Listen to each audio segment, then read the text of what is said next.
नमस्कार, छायाज रेसिपीजमध्ये आज आपण पोह्यांपासून खूप मस्त असा नाश्ता बनवतोय।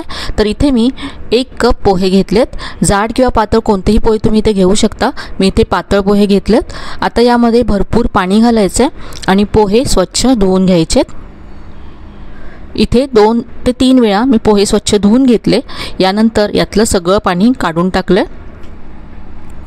यानंतर यामध्ये थोडंसं पाणी घालायचं। 2 ते 3 चमचे पाणी घालून पोहे भिजवून ठेवायचेत। या रेसिपीसाठी आपल्याला अगदी सॉफ्ट असे पोहे हवेत। आता हे झाकून आपण असंच 5 ते 10 मिनिटं ठेवून देऊया, म्हणजे पोहे सॉफ्ट होतील। तर इथे आता 6 ते 7 मिनिटं झालेत आणि पोहे पहा अगदी सॉफ्ट झालेत। आता हे पोहे आपण एका बाउलमध्ये काढून घेऊया। इथे सगळे पोहे या बाउलमध्ये काढून घेतलेत।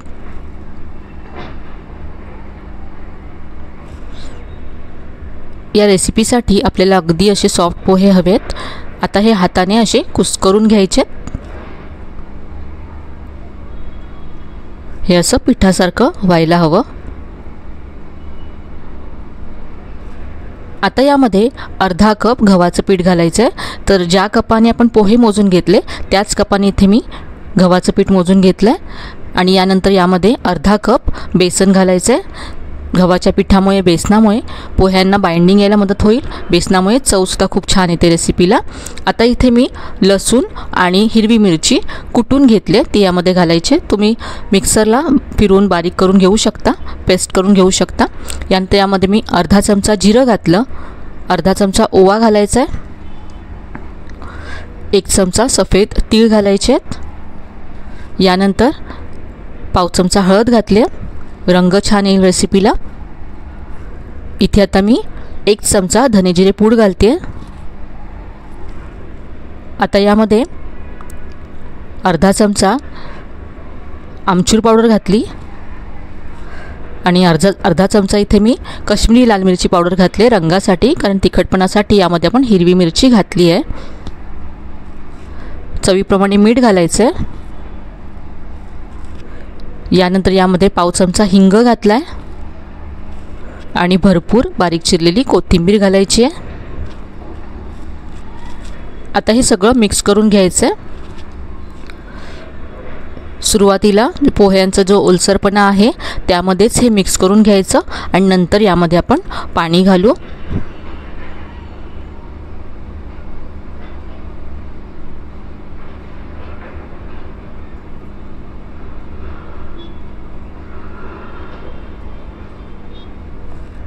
यामध्ये आता पाणी घालून हे आपल्याला मळून घ्यायचं आहे। यामध्ये आपल्याला खूपच कमी पाणी लागणार आहे, त्यामुळे थोडं थोडं पाणी घालायचं आहे आणि याचा गोळा मळून घ्यायचा आहे। तर असा सॉफ्ट गोळा याचा मी मळून घेतला आहे। आता यावरती अर्धा चमचा तेल घालायचं आहे आणि पुन्हा एकदा मळून घ्यायचं आहे।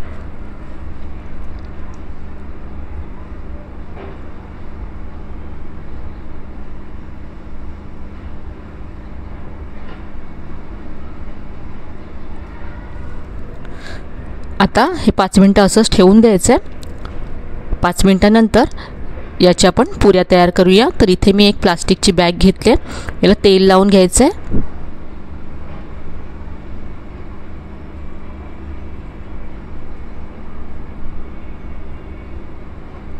आता इथे एक छोटा गोळा घ्यायचा आहे।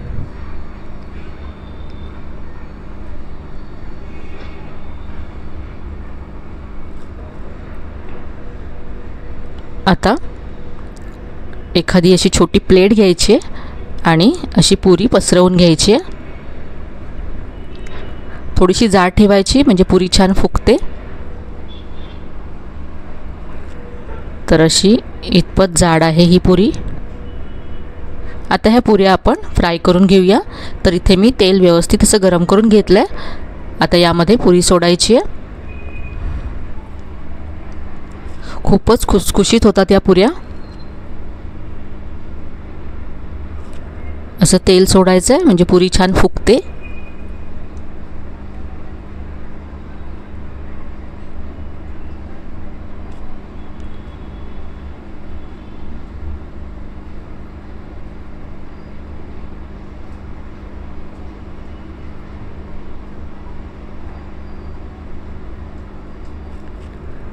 पुरी आपली फ्राय करून झाली आहे, मस्त फुगले पुरी. काढून घेऊया.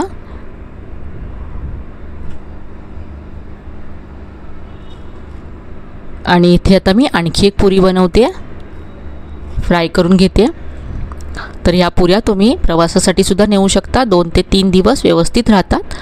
जर तुम्हाला तेलकट नको असेल तर याच पिठापासून तुम्ही पराठे सुद्धा बनवू शकता, ते सुद्धा चवीला खूप मस्त लागतात. तर ही दुसरी पुरी सुद्धा इथे फ्राय करून तयार आहे.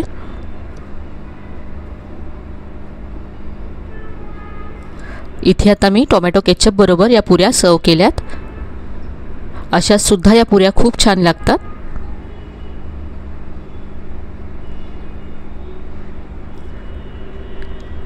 इथे मी तुम्हाला एक पुरी तोडून दाखवते.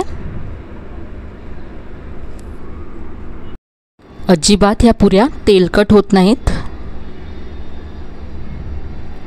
तर ही रेसिपी नक्की करून पहा, तुम्हाला नक्कीच आवडेल. नाश्त्यासाठी, मुलांच्या टिफिनसाठी तुम्ही या पुऱ्या बनवू शकता.